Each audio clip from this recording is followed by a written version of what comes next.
Hello guys! Magandang araw! Tara, recess na! Kabataan, si Jesus ang kalakasan. Kabataan, si Jesus paglilingkuran. At para sa ating food for the soul, basahin natin Romans chapter 12 verse 11.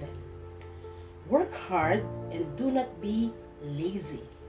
Serve the Lord with a heart full of devotion.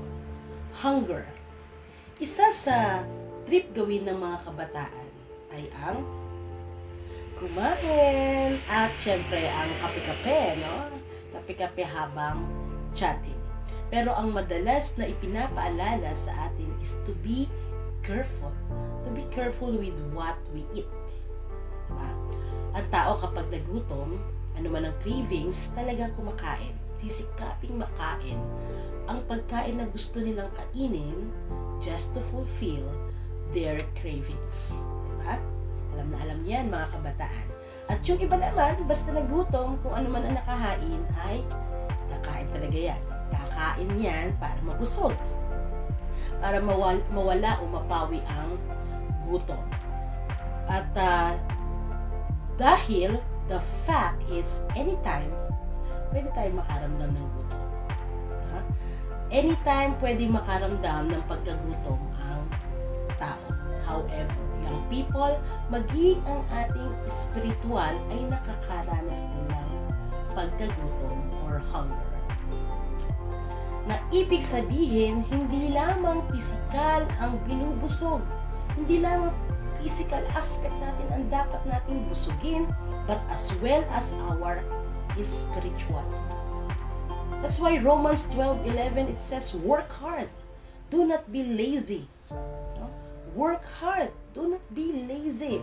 This is not about literal, but working hard meaning we have to be strong. We have to be empowered in all circumstances. Working hard and do not be lazy, ibig sabihin, allow ourselves to take what is good for our spiritual diet. Like quiet times, devotion, spending time with God, constant prayer, that we will get spiritually out of shape. Ang tanong mga kabataan, nagagawa ba natin ito? Mas ano ba ang nabibigyan natin ng time? Mas ano ba ang nabibigyan natin ng fulfillment, ng kabusugan? Baka busog na busog tayo, pinagkakagastusan natin ang ating mga cravings. And yet, our spiritual is malnourished. Our spiritual is weak.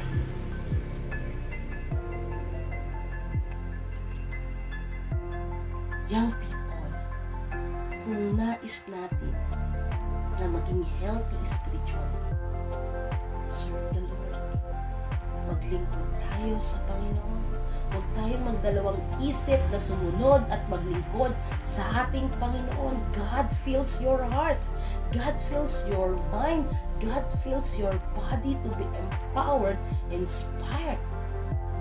God feeds your mind and spirit to make sure that you have a well-balanced spiritual diet that consists of feeding your spirit. Our spirit, the Word of God, ang salita ng Panginoon.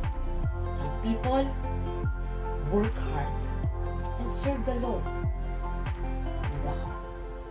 Again, work hard and serve the Lord with a heart. Let's pray. You are so good. You are so good, our Lord and Savior. Thank you for feeding our spirit, our mind, our body, our heart. Thank you for teaching us to be responsible, to be careful with what we eat, not only physically, but spiritually. Nawa po, patuloy namin pahalagahan ang magkaroon ng quality time with you, Lord.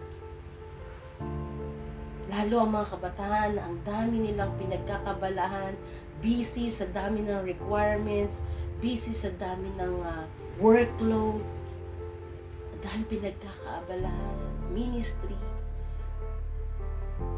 Pero sa lahat ng ito, nawa ay manahan, mapalakas, at higit na magampanan yung patuloy na pag-feed ng inyong espiritu, ng iyong banal na espiritu sa buhay ng mga kabataan, na patuloy nilang maranasan ang quality time with you, Lord. Reading the Bible, praying at all times. Nang sa ganon, ay higit nilang mapalakas, higit silang mapalakas sa lahat ng kanilang paglilingkod sa inyo. Pagpalain niyo po ang mga kabataan sa kanilang buhay, lahat ng aspeto ng kanilang buhay, palakasin niyo po ang kanilang kalusugan, palakasin ang kanilang buhay sa anumang aspeto o antas ng paglilingkod. Ito man po ay pag-aaral, ito man po ay pagtatrabaho, make them a blessing. Kung sila man po ay may iba pang mga activities, Lord, I pray that you may take good care of them. Guide them, be with them, walk with them. And I pray that these young people ay patuloy na lumakad sa liwanag ng inyong pag-ibig. Sino man sa mga kabataan sa oras na ito na nanghihina, hindi lamang physically but spiritually, embrace and save them. Embrace and let them feel your love. Embrace them and let them be empowered, be strengthened with your love. Thank you, Jesus. To those young people na nag-a-ask ng financial provisions, I pray, Lord, that you may provide for them. Also for their family. Mga nangailangan ng tuition fee, mga pangailangan sa iba't ibang iba pa nila pangailangan. I'm praying for your provision. I know, Lord, that you will provide according to your riches and glory. And those young people na may mga personal prayers, touch their heart. At nawa makita nila yung napakagandang kalooban. Maraming salamat, aming Panginoon Jesus, that these young people work hard for their spiritual growth and let them serve you with a heart. And this is our prayer in Jesus' name. Amen and amen. Young people, nawa ay napagpala tayo ng ating devotion ngayon at sama-sama tayo every Friday afternoon na mag-recess. God bless everyone.